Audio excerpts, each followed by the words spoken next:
Hello, everybody, and welcome back to College Hockey Mouth, episode 16. Another week is down here in early December, and as the pace of the league starts to slow down, we keep it rolling here with another edition. Devin Serra joined alongside just Danny Bone for today. Our producer Gavin is MIA for this recording, but Danny, what is going on in your world? Well, I want to update our fans, our legions, Devin, if you will. On top of being a hockey aficionado and college football nerd, I'm also a runner, avid runner, and not just from my responsibilities and feelings, although I'm pretty good at doing that too. I like to run outside. I'm a sicko, which is funny because when I was an active athlete, I absolutely hated cardio, and now I love it. Anyways, it's temperatures are starting to drop down here. I live in North Atlanta or Hot Atlanta.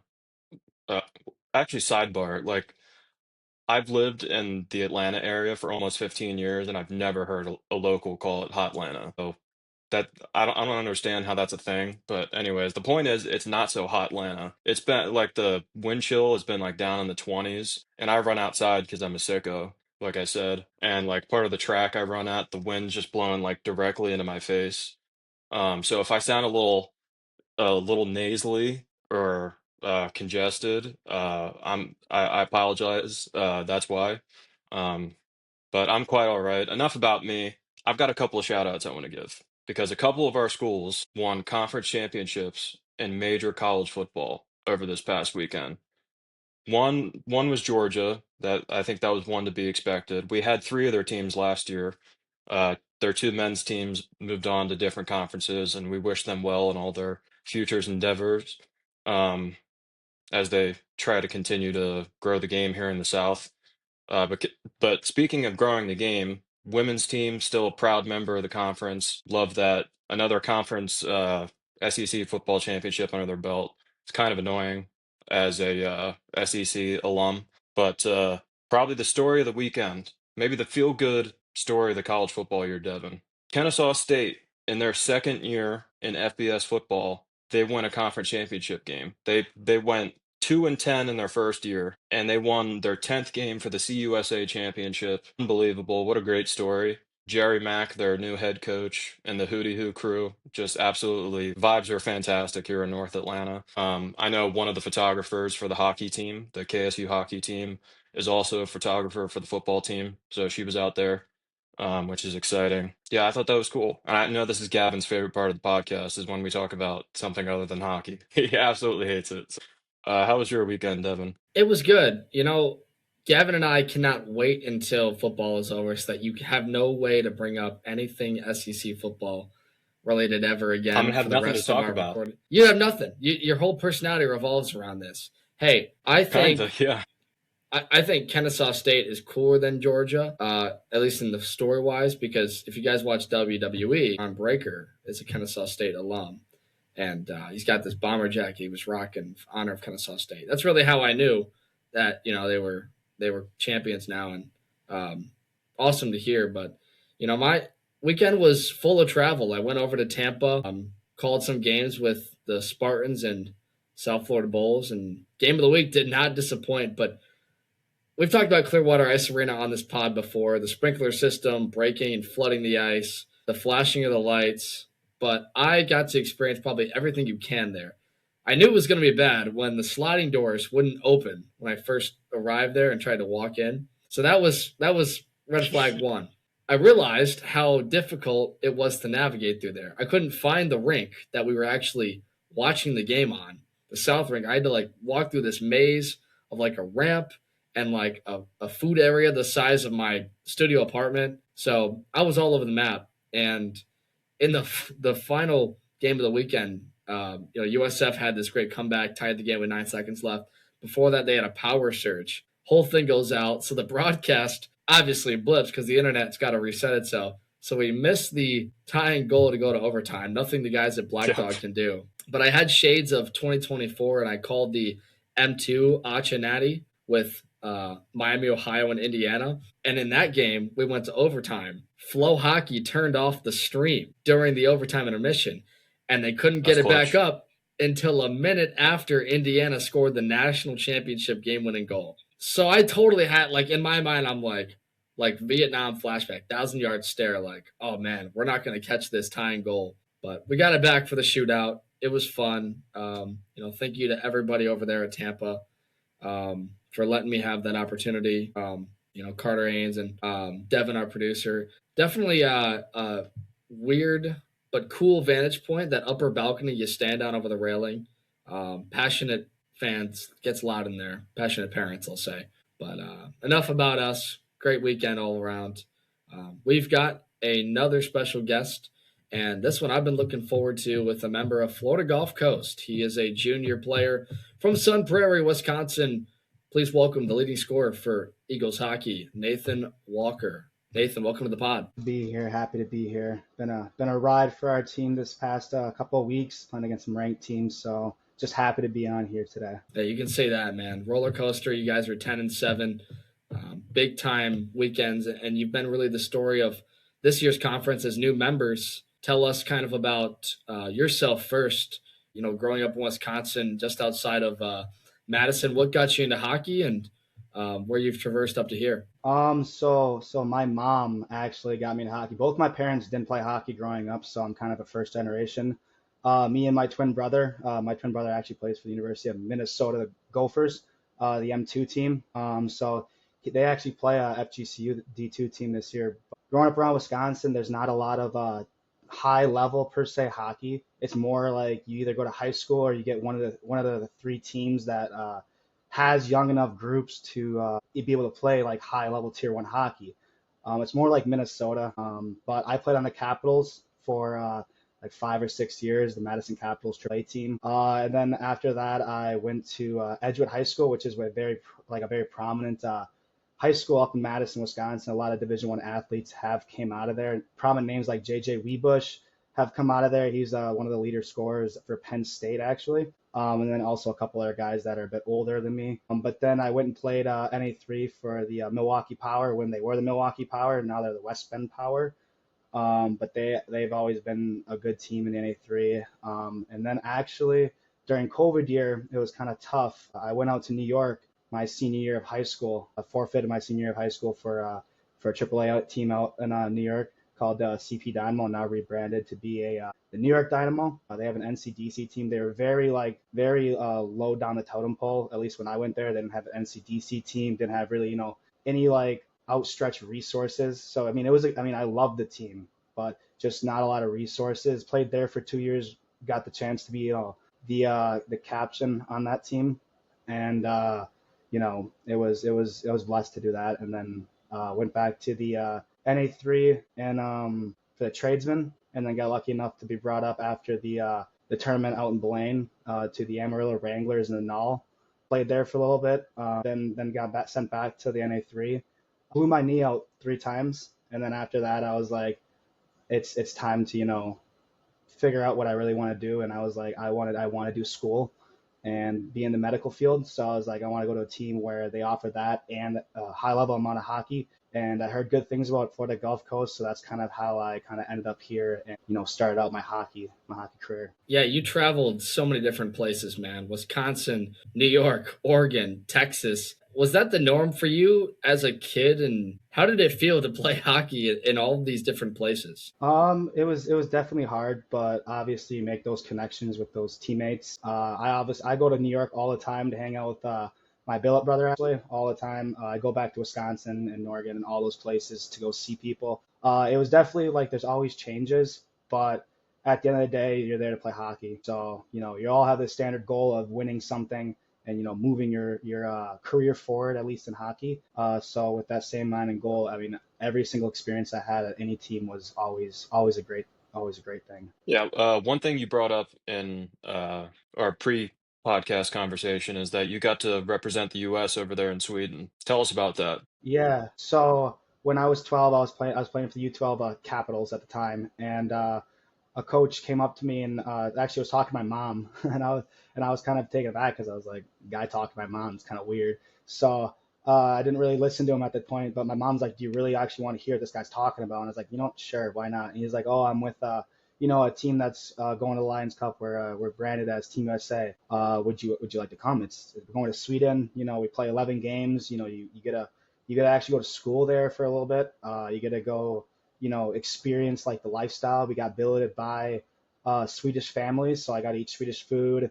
Have Swedish norms and all kinds of things over a course of, I think it was like 13 days that I was there, and we play. Obviously, it was so cool to play hockey. We played hockey against teams from like Latvia, played teams from like Russia, Czechoslovakia, just a bunch of European teams that you'd never see normally. So it was a great opportunity to go play for them out in Sweden. Yeah, that's That's pretty so insane.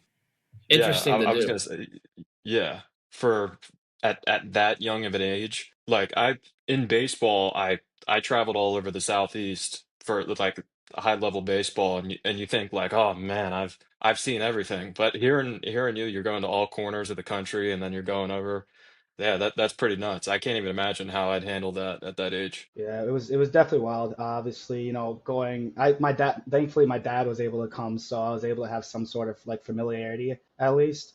But overall, it was basically living with a Swedish family. There was no, getting around that. You had to live with them for day and night. You had to sleep there. I slept in the same room as the kids, so that was definitely a change. Even having a brother, we had separate rooms, so kind of doing that when I was 12 years old was a little odd, and especially waking up and not seeing like my parents or my brother and seeing three more or less random people that I just kind of got met at by the bus stop, and that was about it. My dad was like sayonara, and I was off and running in the Swedish family and going to school and stuff there. So it's kind of cool for a week, obviously. So Do you think?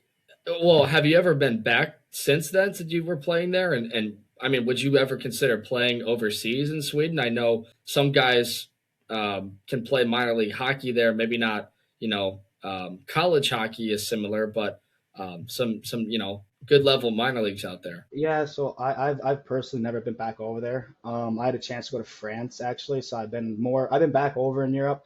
But that was just for like a school French trip. But being back in Sweden, no, I haven't been back in Sweden. I would honestly go play overseas. I think, Europe's a very cool place, especially when I was in Sweden.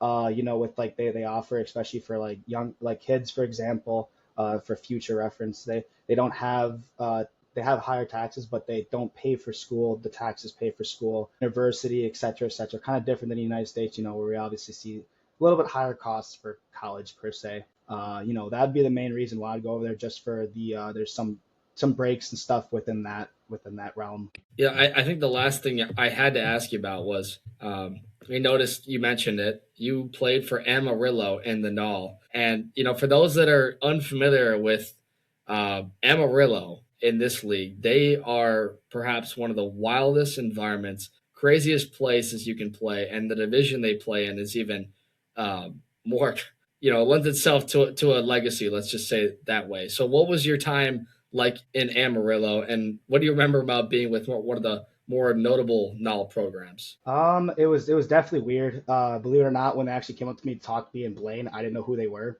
They had the Wranglers logo, and I was like, I've never heard of these guys. Like I've heard like the mainstream like Midwest Null teams, but not really like been like involved in any with like the college the South teams, at least like the Colorado Grit and all them. But I got flown down there very quickly. Showing up there, they immediately got me in there. I got sticks. I got new breezers. I got that astronaut helmet of a hyperlight helmet.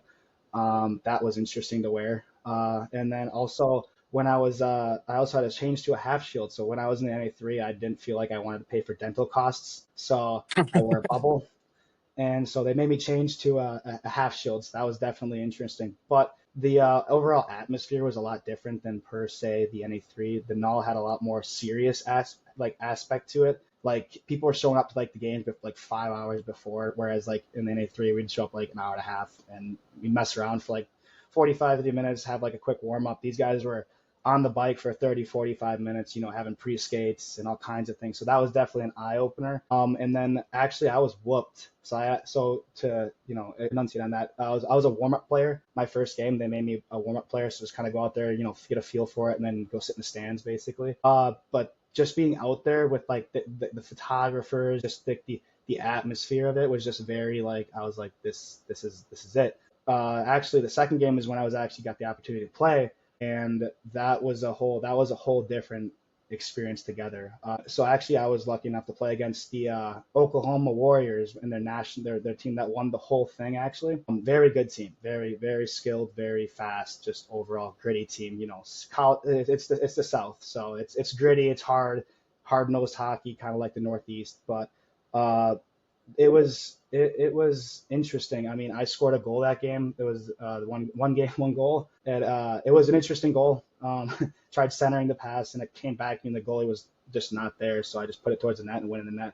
But actually, when you score, they throw a bunch of these styrofoam cowboy hats on the ice.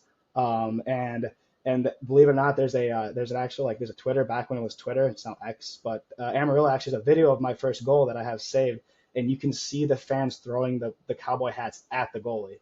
So you could and it was like I was like, wow, this is like people are like intense here.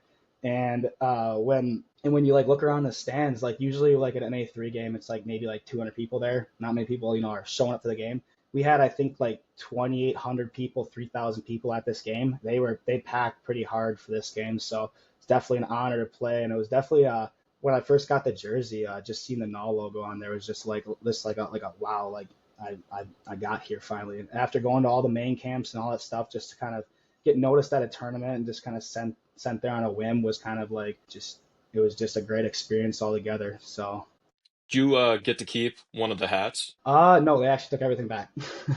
Oh, come on, man. It was your first Yeah, goal. Gotta no, let him keep I one of the know. Well, hats. I got the puck. That was You the got the main thing. I got puck, the but I puck. mean, So one of the I hats wish would I have been did. cool too. Yeah, though they actually they did give me sticks. So I was like, I mean, I didn't get the hat, but I got three hyper lights with it. So I was Yeah. I wasn't complaining about that $900 deal right there. So Yeah, fair. So you end up at Florida Gulf Coast. Um, did you go on like an official visit? Because we've talked to a few people now on this podcast who either lived in Canada or northern states that just like on a whim decided to go to a school in the South without even visiting, which I thought was crazy to me. Did you get a chance to visit or yeah, so I actually got a chance to visit. I had a plan to kind of come down here just in case stuff were to fold in per se, like hockey didn't work out. I always had a plan B. Always had a plan B. Obviously, I was playing NA3, so I needed that plan B just as a safety valve. And especially because I wanted to be in the medical field, I wanted that safety valve just in case, hockey didn't work out. But I did go on an orientation visit, not through the hockey team, just through coming here and signing up for it. But yeah, no, I saw the campus. I didn't see the rink or anything, but I did talk to the coach when I was playing in the NA3 for the cup thing they play for. I forgot what it's called, but yeah, they played for a cup, and I was in the semifinals playing against Alexandria, and I got a call from Eric Maybe over on the D2 team. He's like, hey, we'd love to come, we'd love to see you play here. I think I sent an application thing to Maybe himself, and he's like, yeah, we'd love to see you out here. And then obviously I was coming off of my injury. I dislocated my knee two or three times. So the boards sometimes in Peoria don't always line up, and I hit my knee. My kneecap kind of hit that inside area, so it shot down and destroyed my the cartilage under my knee. So I wasn't able to really walk for about 6 to 8 weeks. And then all team didn't take me back, and so that's why I was more leaning towards going to FGCU and playing there. But obviously, it's kind of hard coming off of a knee injury, getting on the D2 team, especially with how prominent they are in the ACHA world. So didn't make it my first year and I haven't made it since. But my first year, I did play the D3 team. Granted, we didn't have CHS or anything like that, but that was a very I wish we did. Let's say this is a very nice thing. I love this, especially with the stars and just the social media aspect of it. How much the hockey pod, just how much more it gets it out there and gets it out to their fans and all that stuff. So I appreciate you guys for stepping in that position and doing that. But my first year here was great. I had 48 points in 17 games. We obviously didn't play the greatest competition. If you look at the rankings back then, we didn't play the greatest competition. But obviously it was a great experience. So after that, I was like, I found my place here. I don't really want to go anywhere else. And especially with this, induction with playing college hockey South, playing in the Southern League against teams like USF and Miami in Tampa, it just adds that different edge that, you don't get normally from just playing ACHA hockey. I remember watching you back in 2023 at a hat trick and 5 goals in a weekend against Central Michigan. Time I was calling their games and traveled with them on a weekend. And I always thought that you were just at a better level than a lot of players at that time. And like you said, sometimes you played teams that aren't really up to snuff. You just chirped the competition, and Hmm. you were part of the competition. We Exactly. were part of the That was competition, fun. and we were one of those teams that I think he's referring to that was not the greatest Hmm. one they I was about to say played. Central Michigan was a fun time to play against. They had like this different edge of grit to them, and it just made. I mean, for whatever reason, that year, just whatever I put towards the net, went in the net, and that was one of those games where, like, especially the first game where I got the hat trick, like 2 or 3 of those goals came. One I think came off the glass and just kind of went on my stick, and then just went in the net. I haven't, a lot of those goals don't happen as much now, but obviously when they happen against Central Michigan, it was definitely a little more fun. Especially now that I know that you went along with them, it makes it that much more fun. You know what? You're playing it nice, but I'll be honest, it was as one-sided as I've seen. Let's be real here. But Yeah. since then, I mean, you've kept it up, man. You've been a top scorer on your team. Every year you've been there the three, and now you're in a really good position. You were one of our players of the week. So, tell us about where your game has evolved since you were that freshman back in 23 versus where you are now. I guess if I had to say something, it would be more the leadership role. Obviously, when I was first here, obviously I didn't know anyone, like not a soul, like didn't know anyone that played on the hockey team, didn't know anyone that went to school here. Just kind of just kind of went with it and just stuck with it. But my first year, obviously, it was tough getting to know everyone. The team was so tight already. Obviously, there was a lot of older guys. But now being here at least, and that especially last year was definitely stepping in that leadership role. Like you mentioned, I've led our team in points for the last few years, so that leadership role has come through my point production and how I do that on the ice and lead and get those first goals and the things that we need to move forward within the game itself. So definitely stepping into that leadership role with point production, keeping the guys up on the bench. Definitely coming in the locker room. Our locker room sometimes has had some problems with being like low, I would per se, like not depressed but low, like quiet, just kind of like after, because some games we've come in and we've had problems scoring goals or creating any type of offense, low scoring games, and our team isn't really used to that, especially the older guys.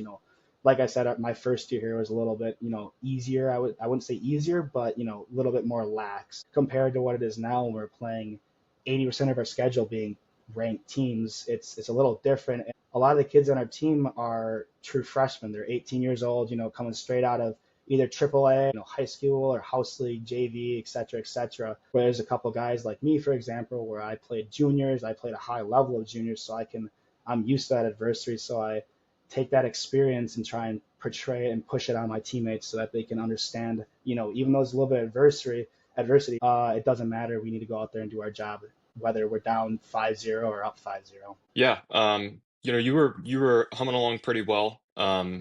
It seems like there's like a cast of characters. One thing I noticed immediately, and then I have a follow-up question after this, about your team first year in our conference, is it seems like it's scoring by committee, and also you guys play a really good team defensive game. You guys are leading our conference in goals against per game. I think it's like 2.5 goals against per game, and there's only like two other teams in D3 that are under 3 goals against per game.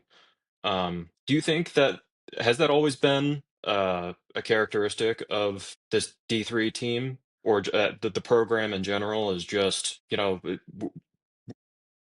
defense wins championships, so you got to handle the defense before you do anything else? Mm-hmm. So our we actually have a coach that coached in the ECHL for a while. He implements a lot of these. I'll give him the credit. He implements the D zone that we have, and it does work very well. We just have to stick to that system. So he came in halfway through my first year here, and then second year is the entirety of the year is my coach. But he implemented a lot of systems type stuff that helped us, crack down on that D zone, because my first year we did have some problems with, getting scored on and games we shouldn't get scored on. And, but especially our second season when we played against like Air Force and those more higher ranked teams, we tended to have 5, 6, 7 goals scored on us. So this year we really emphasized the D zone and keeping our sticking at least to the system and sticking to that D zone because obviously from what you guys have said, it's leading us in the goals against average. So obviously it's been working. We just have had some troubles producing offensively because we're so concerned about sometimes the D zone. But obviously, like you said, defense wins championships. It's won us games in the past, especially this past weekend against UMass, the 11th seed. They definitely were the better team, I would say. No discredit to us, but they were the faster team and more skilled team. And our defense and our goaltender stepped up to the plate and played very well and helped us win that game. Unfortunately, we didn't get the result we wanted to on that Sunday, but then again, it was only 3-1, and they scored 2 goals with maybe like 5 minutes left, so it was 1-1 with 5 minutes left in the game, and then unfortunately, a couple cracks in the D zone, and goals go in, and just kind of how the cookie crumbles. But at the end of the day, we emphasize the D zone. We always practice the D zone, especially the breakouts. Our breakouts are like a pinpoint pressure that we have from our coach to constantly and consistently break it out smoothly. So that's another big part of it. Just getting the puck out, getting it past that blue line and getting it out and taking a deep breath. And then if they send it back in, we can regroup and move on from there. Yeah, and my follow-up is, with, having a systematic style that it can take away from your offense a little bit. You were a little bit more on like the point per game pace, where in years past you were, 2, 3 points a game. But then you broke out against Notre Dame, and that was when you were one of our stars of the week, and you ended up being one of our stars of the month. What happened that weekend? Because it was just like all of a sudden, So it believe it or just not, exploded. I feel like I have like there's certain teams where I have their number. Like for example, Grand Valley, how prominent they are. I have yet to be like, so they may not say it, but every single time I played against them, I've scored against them, and they're one of the top teams. Same with Notre Dame. Notre Dame, when I was we played them our first season here, and I think I had 6 points in 2 games against them too. So I think it was just like certain teams like where I had their number, and I've had it since.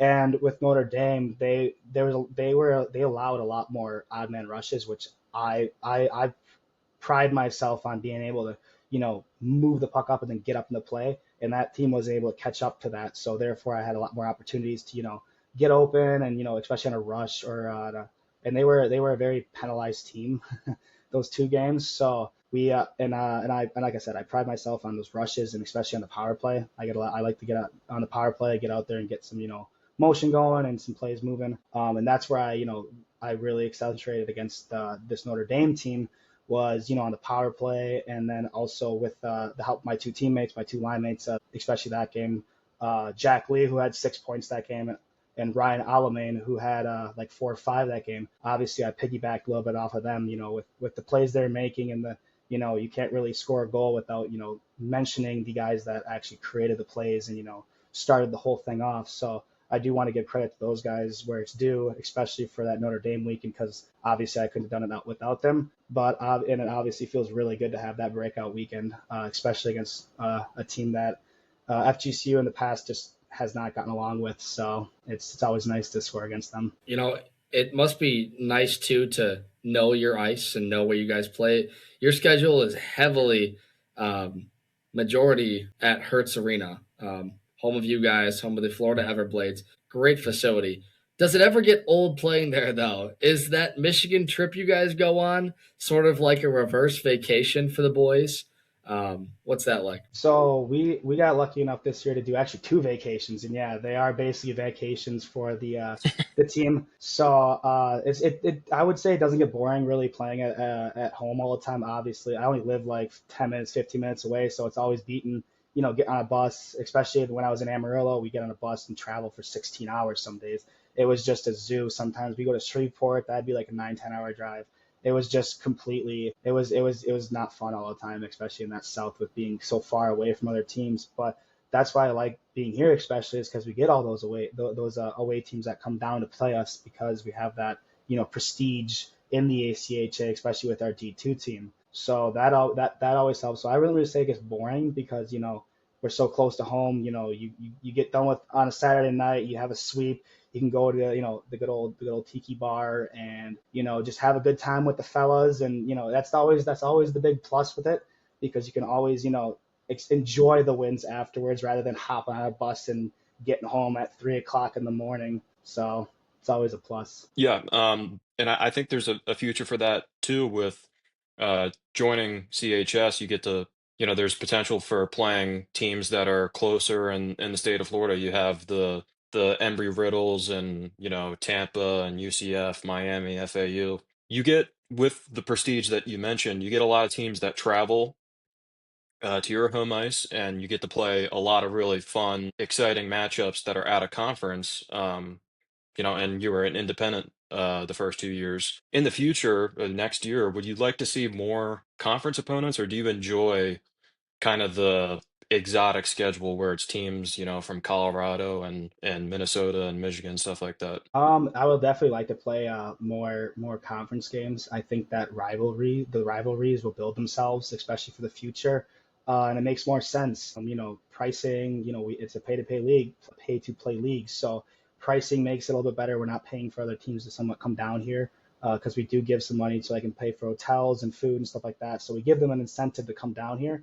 But it's nicer to not have that, always have to do that, or again, with the tuition costs, it's not always the best thing to do. So that's why next year I would hope that we play more like league games, but more not really for the price point of it per se, but more for the rivalry side of it. Because when we played USF, we had a lot of people at that game, more people that I've seen at a game since Tampa. We played U Tampa as an exhibition game my first year here.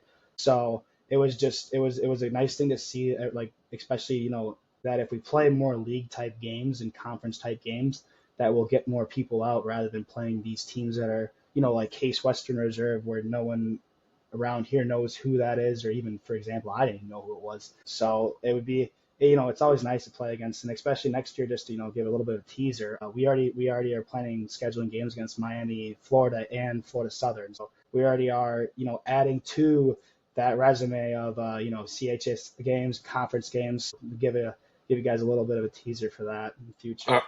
Our producer is graduating from Florida Southern in May. It's too bad he's not here for this, but yeah, I'm super super excited because as of right now, and it looks like it'll work out this way. You guys will be in the playoffs, which will be in Fort Lauderdale, last weekend of February, and it's going to be so exciting to see Mhm. how you guys mix into that because it's going to be a lot of Florida teams. We have a lot of schools from Florida, and I'm just super super excited because for the first time ever, we're going to have all four divisions playing on the same weekend under the same roof, and it's going to be chaos. The atmosphere is going to be fantastic, and I'm excited to see the new teams there, like FGCU. No, I'm definitely excited to go out to that. That was actually a huge pushing point in joining you guys, believe it or not, was that we get to play regionals, that we get to play against teams that, we never seen before. So that was one of the big things, because one of our team manager actually asked us when you guys reached out to him about joining the CHS. We had a team vote, and it was unanimously, there was no one against it. So that and especially with that, regionals, like you said, mixing it up with teams that we've never played against, seeing how we stack up against this league that we just joined this year. So that Coral Springs or Fort Lauderdale, and believe it or not, I've actually played at that rink before too. For the New York Dynamo, a bunch of my buddies actually are from Coral Springs, so I came and played beer league with them a couple times. Had a little bit of The old fun. ice So, den. oh yeah, the old ice and the Panthers Yeah, ice I and love it. And I think I went and watched a high school game there. North Broward played there. It's like a regional game or something, but they played there, so I went there to watch that game too. So I'm definitely excited to go over there. Maybe see some of my buddies and have them come out, because obviously I know a couple guys over there. So Ranked team, I'm sure you guys are going to be playing at some stiff competition. That's just what you guys want in your pocket. We've got a couple of teasers from a anonymous teammate here. Um, Look, we know what happens when you forget to do laundry. Do you forget to air out the gear? We heard something about you had practice on a Tuesday and then you didn't open your bag till Saturday. You want to yeah, elaborate? yeah. So it's actually it's getting it's finals week this week. Last week was my finals, and I think I'm pretty sure it happened last week, the week before. But so being a medical degree, I get busy very quickly. I can imagine, With yeah. yeah, with all the classes and stuff. So thankfully everything's over now. But back then, I wasn't. I completely blanked on it being the back of my car. I get in my car to go to the rink, and I take a sniff, and I'm like, oh, what is that? And I look back, I'm like, oh, that's my gear. That's gonna be fun putting on in about 45 minutes here. So and then obviously my teammates make a little bit of mention with it, so I obviously start throwing a little bit of gear at them, seeing like, you want to start talking? Here you go. And then you get to smell it too. Have fun. Yeah, you So open it up in the locker room and it's like tear gas. Everyone just, oh, it was brutal. Oh, it was brutal. And some of the stuff I've had since, and you guys obviously know this. Some of the stuff you've had since Pee Wee's. So it's like just destroyed. Like my elbow pads, like they don't even latch up anymore, and those things stink. Like it's bad. So and then like obviously like I don't take my practice jersey out all the time, and that thing stinks a lot too. So few pieces of items I would say where it definitely stinks a little bit. So obviously you incorporated the psychological warfare here. I mean, like, were you getting buzzard from the other guys on the other bench? No, I think I don't think it's weird. I don't really get noticed. I don't think people notice it on the ice, but definitely in the locker room because you can really smell it, especially sitting next to me. So the gear definitely doesn't smell great, but on the ice, usually my jersey's washed, so usually you smell my jersey before you smell my gear underneath it. Thankfully, so that always helps a little bit, but. I don't. I think I've been like chirped like once or twice about bad smelling gear, and it actually was from my coach during the game. He'd always smell like whose stuff just smells like just garbage, and I would be like, nah, that not me. Promise you, it's not me. I'm like, if that guy down that way, look that way. So yeah, only for my coach, I would say. yeah. So this same unnamed teammate, he's gonna stay anonymous. He wanted us to ask you what your post game go-to meal is. Boy, the post game meal. Okay, this is it's a known thing on our team. It's kind of it's yeah. I get made fun of it a lot. I get a lot of fines in court because of it too. But it's a number nine for McDonald's large meal. So that's two burgers and a large fry with a large Coke Zero. And then I'll either get a 20-piece McNugget with that or three more burgers. So I'll usually have 4 to 5 burgers plus and sometimes plus a 20-piecer plus three large Damn. fries. Yeah, Yeah. no, I pound after games. Like I'm starving. So once I get out of that game, and especially if I have a good game, I'm like, yeah, I'm gonna pig out at McDonald's down the roads. Yeah. So So the you quote. obviously Sorry, Devin. The quote from your teammate was, "He absolutely mows down McDonald's." Yep. I McDonald's is the thing to go to. It's usually every single game. I've only been one game where I haven't gone to it, where we went out to Oakenstone with some of the teammates after our Saturday night game. But 90% of the time, it's gonna be McDonald's. It's got to be McDonald's. so did you happen to see that clip of Big Smoke from GTA San Andreas and just totally emulate that? Is that where this comes from? No, I don't know. Honestly, I don't. It honestly came from just proximity. I mean, after at like sometimes we get out of games at 11:30 at night and there's nothing else open. So I'm like, you know what? McDonald's is 5 minutes down the road, and I like my burgers, so yeah. Devin, okay, Devin. Po Post game meal, you go to McDonald's post game. What are you ordering? What are you picking on the menu? Double Big Mac, and Double. my Oh, side two is Big always, Macs and is what I you're I saying. basically, well, you can double stack it, so you can get Can like you? a bigger Big Mac. Oh But yeah, Why oh have yeah, I you can yeah, never definitely heard of double this stack yeah, before? that. dude, you're missing out. I mean, I've had nights Missing where out. like Nate, you know this, dude. Like you're trying to just get something in your stomach, and like it's Calories, 2 in the morning. Yeah, just just calories, calories. and like, yep, you're on the way back to the hotel, and you're just like, screw it, man. But I always McDonald's. get this is a little weird. I always like getting the hash browns any time of the day. So if they're off of the hash brown, then I'll get that a lot. Oh yeah, oh yeah. No, Dude, especially sometimes we get out of games late, so we sometimes get the breakfast menu even sometimes. So those hash browns definitely come into play a little bit. Real ball knowledge, real street knowledge over here. yeah, McDonald's knowledge right there.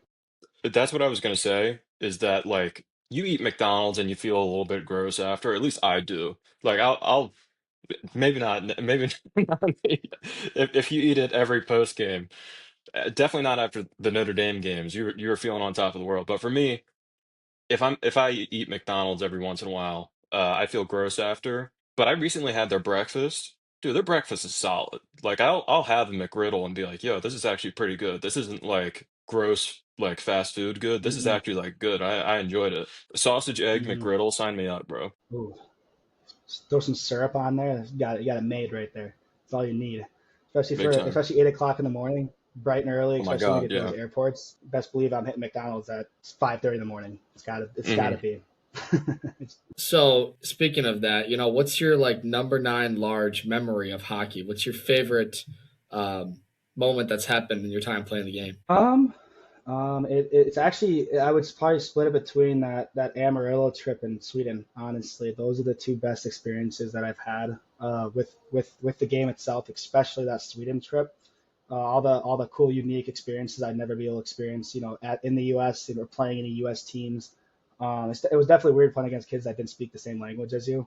That's definitely weird trying to like pick up like what they were saying and stuff sometimes like play calls and whatnot because these teams were like pretty organized, but definitely between like playing in the Null for Amarillo and that atmosphere, and then also the experiences that I had over in Sweden for Team USA. Would have to imagine like two like polar opposite like cultural experiences though, like Sweden and then Southwest Texas. Like wow, that Especially living in Wisconsin. Wisconsin's uh-huh. a whole different country. I like to say sometimes it's just its own breed, and then you go down to Texas, and that's its own country too. It's just eye opening.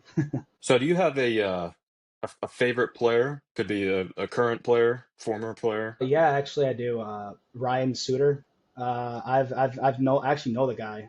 He coached me for years when I was playing for the Capitals.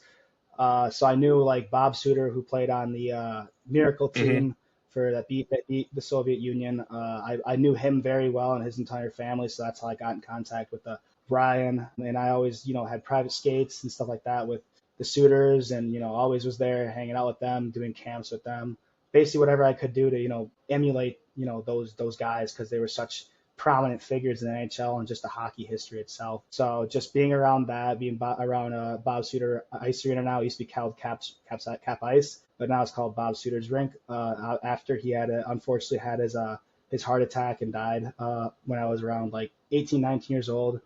So they named it after that. But yeah, no, it was definitely that's definitely a player I would like to emulate after. He gave back to Madison itself. He always coached kids, has helped people with what they needed with help with. Then after his father died, he took the reins of the Capitals, which is never an easy thing, especially when you're playing hockey in Dallas at the time where he was playing. He used to be playing in the Minnesota Wild, which is my favorite team, but he played in Dallas, and then he played in the St. Louis. So he's also trying to also do the Capitals USHL team and all these other things that he had also his fingers in and tied to as well that he was trying to work on. So obviously he's a guy that I would try and emulate after and follow in his footsteps when I was younger. I was yeah, So cool. And yeah, Devin, I'm go ahead, Dan. Go one ahead, thing, Dan. yeah, I'm a diehard Blackhawks fan. So division rival in Minnesota, and Ryan Suter and Zach Parise signing on the same day for Minnesota really shifted the franchise. It's a shame they didn't go any further, but it was kind of the Blackhawks blocking them Fortunately. from, yeah. But a couple of guys that I really, really admired, even though I didn't like Minnesota as a team, they called Ryan Suter. I don't know if it was actually like a trademark nickname, but some people called him the Iron Lung Devon. From he was always one of the top three leaders in ice time every single year, and it's probably why, unfortunately, why he started to dip off a little bit. But he was just Hmm. constantly out there, constantly. So I Yeah, really, really he was admire one of the and guys always logging minutes. Yeah, He Zach was always one of the guys Parise. logging minutes always. Yeah, yeah, yeah. And Zach Parise was just always like a heart and soul, just bulldog type player. Never gave up on a play. But yeah, anyways, Ryan Suter, really, really, really admire him as a player. So, Nathan, we'd be remiss if we didn't ask you about this weekend. You're the only college hockey South team in action. You're taking on Colorado Mesa, who's a pretty good team from out west. Tell us about kind of what you expect going into this weekend and, how your team is approaching this, considering you've been kind of up and down, through the portion of this year.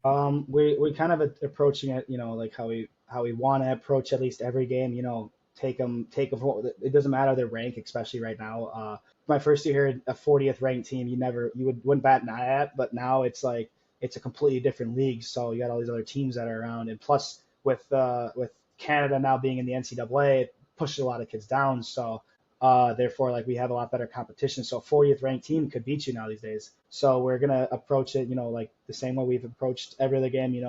We want to get the puck deep. Have that gritty side to us that helps us win games. And like you said, we have had those ups and downs. So trying to manage those at least within the game itself, like just game to game, shift to shift, goal to goal, especially.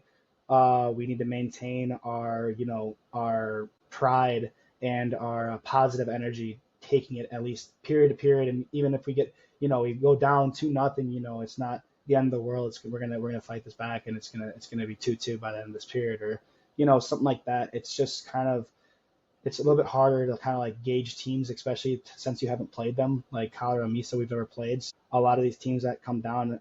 Luckily, last week we played UMass Amherst the year before too, so we kind of like understood what they were bringing to the table. But a lot of these teams, we just don't know what they're bringing to the table, so we have to kind of approach it like we're playing a ranked opponent. I like that mentality. Approach it like a ranked opponent. You guys are number 25 in the nation. We know you want to be in that spot at nationals, top 16 go. Good luck to you this weekend. It'll be our game of the week. We'll have eyes on you, and great episode. Thank you so much for coming on this edition, Nathan.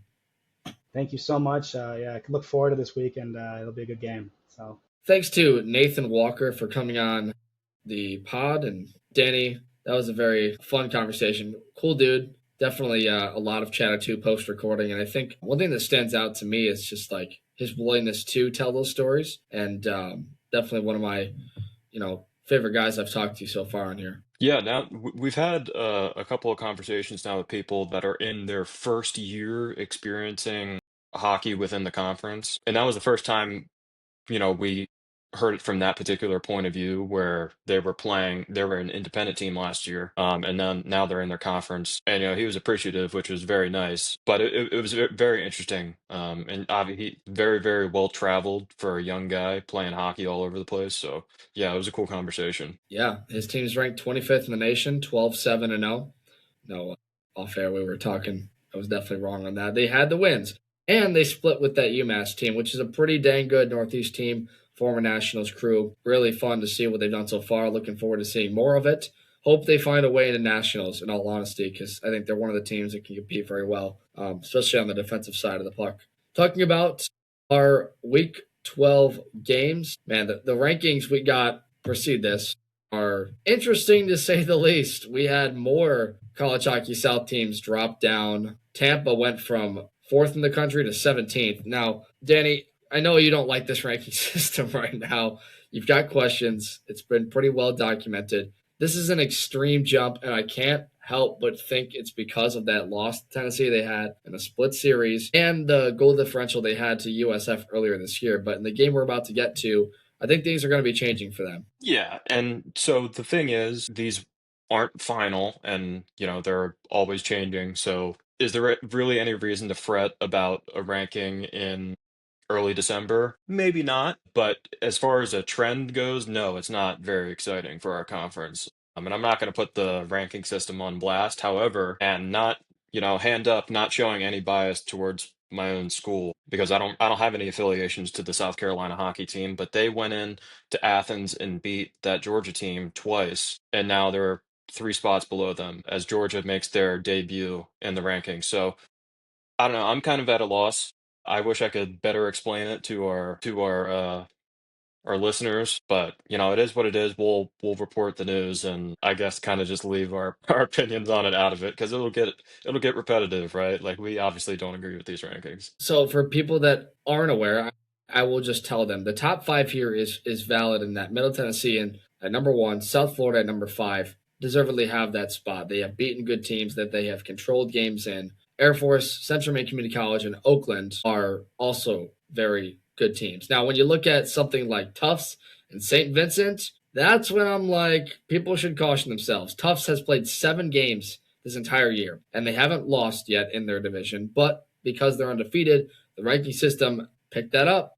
and put them in the rank. Now, it doesn't mean that they're going to be one, nationals eligible, or two, that they're going to stay there, because I really just don't think that's going to be the case. I'd preface people, Tampa's still okay. I think they're still comfortably a top 16 team, just not right now. And with how they did against UCF and USF rather this weekend, I think they'll be just fine. And starting off with that, Tampa came into this weekend needing to control games, and they did against UCF. They had a 5-1 win over the Knights. Aaron Lehrhaupt had 2 goals in a chippy game. They followed it up on Sunday night with our game of the week, taking on number 5 USF. And Tampa had the lead in this game 3-0. It looked like they were going to cruise, hold on a USF team that was really not doing well in the power play at all. They finished 1 for 8, Danny. USF, damn, they are resilient. They had 2 goals in that second period, rather 1, and then notched 2 in the third. And Grant Deed scored with 9 seconds left, finally, to get involved in that game. And Tampa wins it in the shootout. It'll go down as a tie, which does actually help Tampa because of where USF is ranked at number 5. It'll give them a slight bump. So, as you assess where USF and Tampa are, do you think Tampa looked like the better team? And if so, does that mean that they, I guess, look back to what we thought they were before that last USF series where they lost 2 straight to the Bulls? Well, it may just be a men's Tampa Spartans problem to just take way too many penalties and wind up on the penalty kill. I thought the first half of the game, I mean, obviously it's easy to say, they were up 3-0, so they were controlling the game, and then they kind of went into a defensive shell, and I think they tried to just be a little bit too conservative in terms of, not necessarily putting pedal to the metal and extend that lead. And goaltender Luke Ench made some really, really good saves. Otherwise, USF could have come back earlier. Now their defensive effort was very, very good. And one thing I have to say, I'm very glad that the game didn't spiral out of control in terms of the extracurriculars, because it looked like it could have been heading that way in the first period.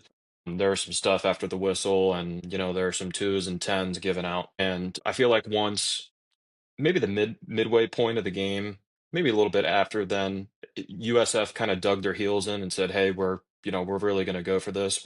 We're not going to mess around." Because when the games tend to spiral out of control like that, it's usually when the score is lopsided, and it easily could have gone awry. But instead, they played a really good hockey game. It was entertaining. And yeah, you would expect USF to have a better effort on the power play. Really, really nice job from Tampa, though. I second your notion. And I think Tampa was clutch on their power play chances.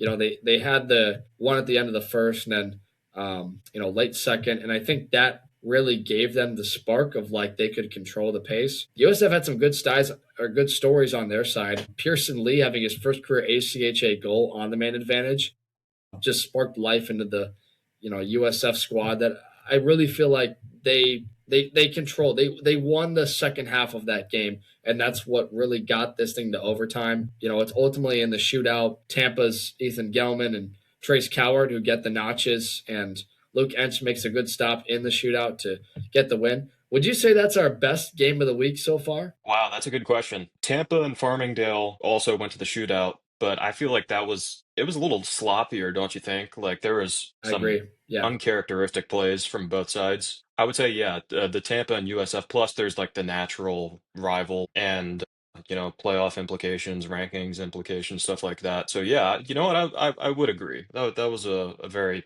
fun hockey game to watch. Let me put it this way. We had a combined 55 penalty minutes between these sides. Both teams had their top scorers putting it in the back of the net, and you top it off with the shootout.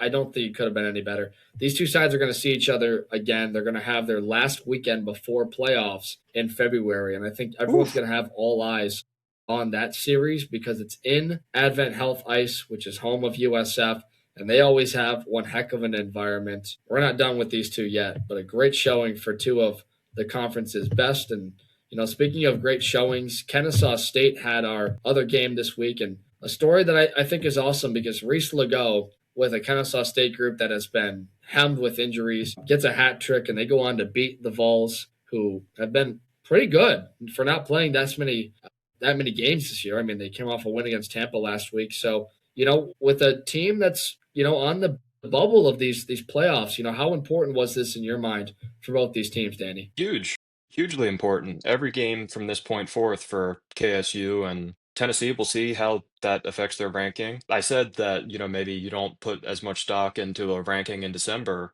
but it's affects the standings for Division Three, so it's kind of important. It lets you know where you are, whether you're in or out in the playoffs. Tennessee came into this matchup thinking that they're pretty comfortably in a playoff spot. Who knows what that looks like now? It was only a two-goal loss, or I believe it was actually 5-2. But Reese Legault and Will Costin, where would KSU be without them? Because those are two freshmen, true freshmen. I mean, 2006 birthdays, I think, which is nuts to me, by the way, as an old head, apparently, in the CHS world. And they've been super producers, super, super talented on that line with Captain James Kravis. He gets a hat trick. And by the way, this game was at the same time as the conclusion of KSU's conference championship win against Jacksonville State. So I mean and that came down to the wire. KSU had to score a touchdown in the last minute to seal it.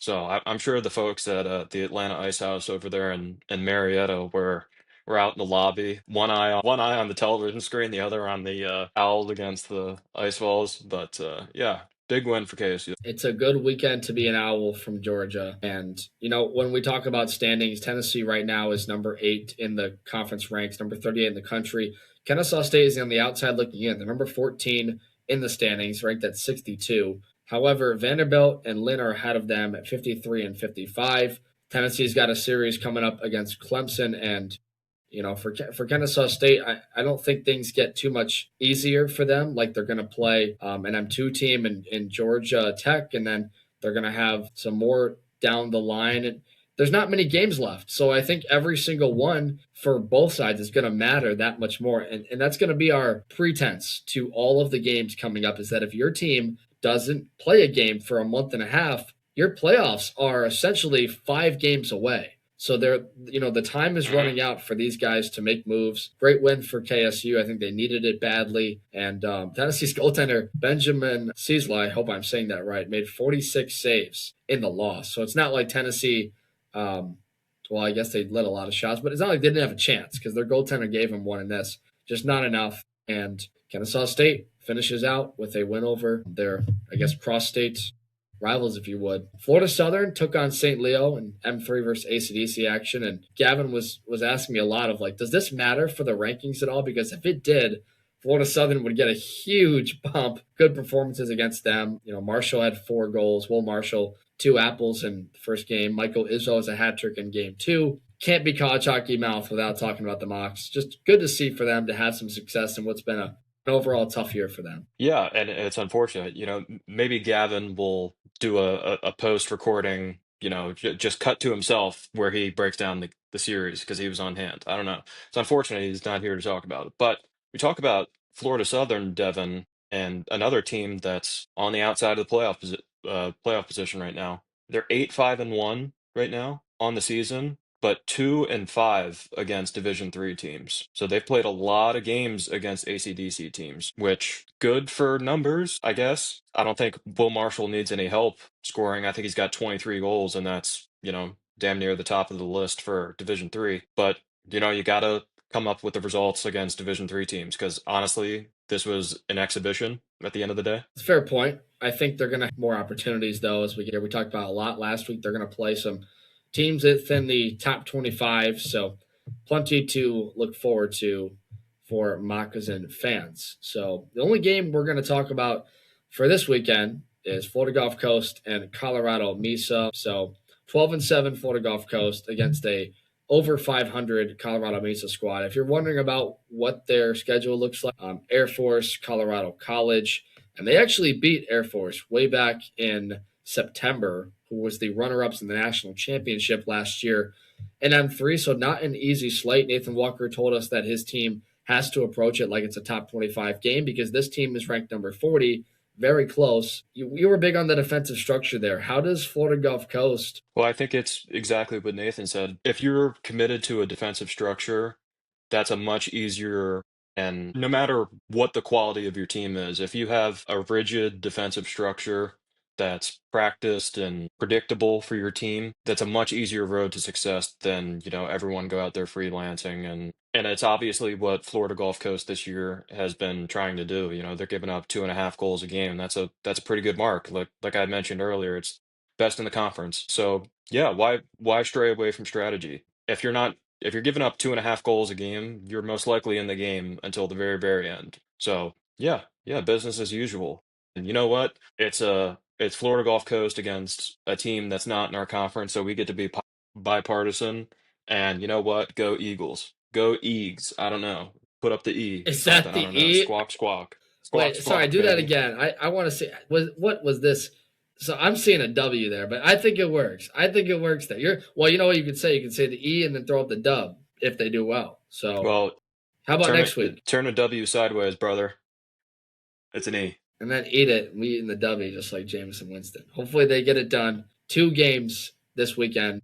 You can catch those both at 8:30 p.m. Eastern time on Friday and Saturday. Black Dog Hockey from Hertz Arena, and I'm sure that Nathan Walker with the podcast, how we've been bumping guys, is going to have a good performance. Hopefully that doesn't end for him and FGCU. We're rooting for, as Danny mentioned this week. Mm-hmm. So one thing we want to mention here in the notes is with being a lighter week, obviously we've got our 3 stars of the week, but still a lot of good tallies here and new guys. This is a completely new top 3. No Middle Tennessee, no USF. I'm happy about this. Jack Ritchie is our first star of the week in M3 from Ole Miss. First time we've seen a Rebel in the 3 stars of the week, I'm pretty sure. 4 goals, 2 apples for their weekend set. And Colton Wyden for Florida Southern got 5 points in their weekend with I almost said St. Louis. Leo. St. Louis. I don't know why I was thinking of the Blues. No, I was thinking of today. This is probably not going to make it, but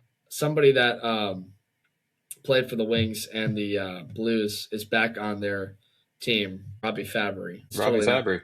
You know who Robbie Fabry is. Mm-hmm. I don't know why, but I had that in my mind when I was thinking of St. Louis. I don't know. They just sound similar.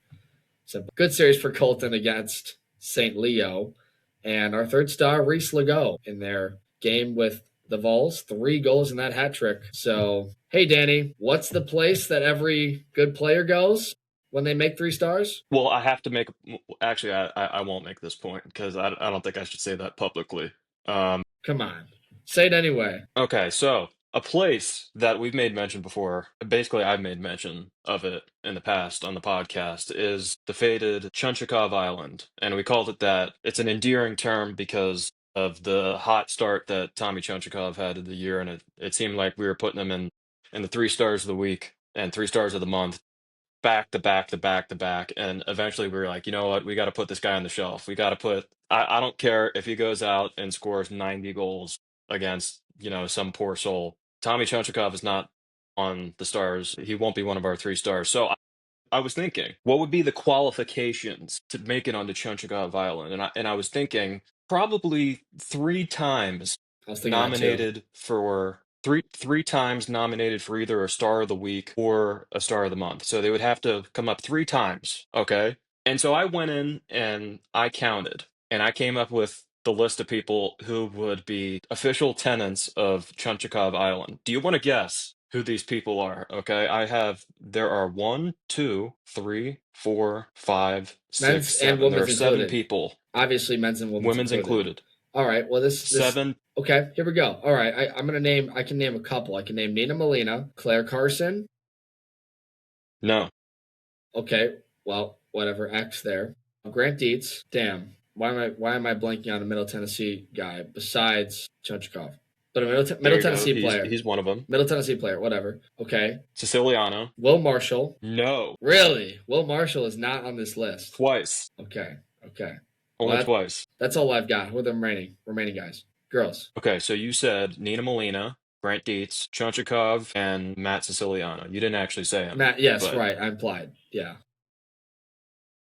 The other tenants, the other people who are stranded on Chonchakov Island. Chloe Valente. Yep, makes sense. Braden USF. Curry, and a new tenant. She just got shipped out there, Marissa Bonilla. Wow. So we've got those are mostly Florida people. We've got good diversity here, though. Yeah, so I think once we switch the calendar to 2026, this gets reset and they get freed. Yeah, unfortunately for Mr. Braden Curry, he's off of Chunchakov Island, but I think there's an infirmary or some sort of triage station that's not too far away. I think he's done for the year, and I don't want to make light of that. We wish him the best. But man, he was putting up all kinds of goals and putting a ton of pressure on us to keep him off of the 3 stars list. So I don't know. So by the way, the leaders for Chunchakov Island, Nina Molina's been on 4 times, Grant Dietz has been on 4 times, and Braden Curry's been on 4 times. So maybe Chunchakov Island needs to be renamed. I don't know. It just rolls off the tongue better. Alrighty, well, we're gonna build another section. We're gonna dump in sand and make a new playpen that's bigger because it's growing. But I like seeing diversity. So congrats to the 3 guys that made it to this new list for the week. And I'm sure we're gonna have more to Danny's Chunchakov Island as we roll on with this bit that will not die here on College Hockey Mouth. Well, another thing we want to highlight, and this will put a pin in this edition of College Hockey Mouth, is our CHS Europe trip participants. We get the announcements for the first 2 days of players, and don't worry, nothing totally happened before this list I'm about to say, that we needed a double take on. Here's our announcements by the time you'll hear this. On Thursday, we had Rocco Bruno from Florida Atlantic, Robert Renner from UCF, Nick Oliverio, the second Owl, to join him, and 2 Middle Tennessee State Blue Raiders, Lyndon Palmer and Brendan Olgel, some very deserving guys there. And then today, when you find the date of this episode, if you do, Joseph Dreher for UCF, Sam Watson from Florida Atlantic, M3, very well-deserved for the newest captain of that team, Will Marshall, one of our guys almost on Chunchakov Island with 2 players of the week, and Anthony Campagne, M2 Owl, former captain of M3 as well, alongside Cole Valise for Tampa M2 as returning guys. So I like the diversity you got here with the M3 and the M2 guys. Seems like this was by committee, and that blue line is looking pretty solid, Danny. Yeah, it's exciting. And we almost knocked off all of the returning players, which adds more of the suspense. Trace Cowart will be one of the guys that'll be announced eventually, and also Kyle Meyer. But still a good list of guys that will be unveiled, and I'm excited. We're really getting close. We got meetings coming up and a whole bunch of different announcements and potentially, Devin, a special guest outside of our already special guest for next episode that we might shed some light on exactly what will be going on that Europe trip. And it's exciting, and oh man, bonjour. You just love teasing this thing. And no, Kelly is not going to make it on the pod. I think we've tried for weeks and weeks to get her convinced. It's not going to happen. Unfortunately, CHS listeners. Although, I'm excited for who you got. I know you like to have tricks up your sleeve. I want to make a plea to our audience, the people of our fans, the college hockey mouthers, the mouther offers. Please, in the comments, wherever you'd like to, please make a petition to have Kelly Krolbart on the podcast, because I think she's just an unbelievable personality and would add so much to this podcast. I'm going to get her on in Europe. It's just going to happen. If you do nothing else, wish some thank yous to our social media manager that runs double and triple time sometimes, running the Ghost Pirates, College Hockey Mouth, and her work outside of hockey. We're all grinding it out, and this was a grinder kind of weekend. Some people get their time off, so we hope you enjoy a little bit of the team bonding if you're doing that, if you're going elsewhere, or if you're taking finals especially. Be sure to get those papers in. Good luck on your finals. Yes, and we hope you all enjoyed this edition of College Hockey Mouth, episode 16, a sit-down with Nathan Walker. We'll be back again next week, but until then, for Danny Baum, I'm Devin Serra. Thanks for listening. Have a good one.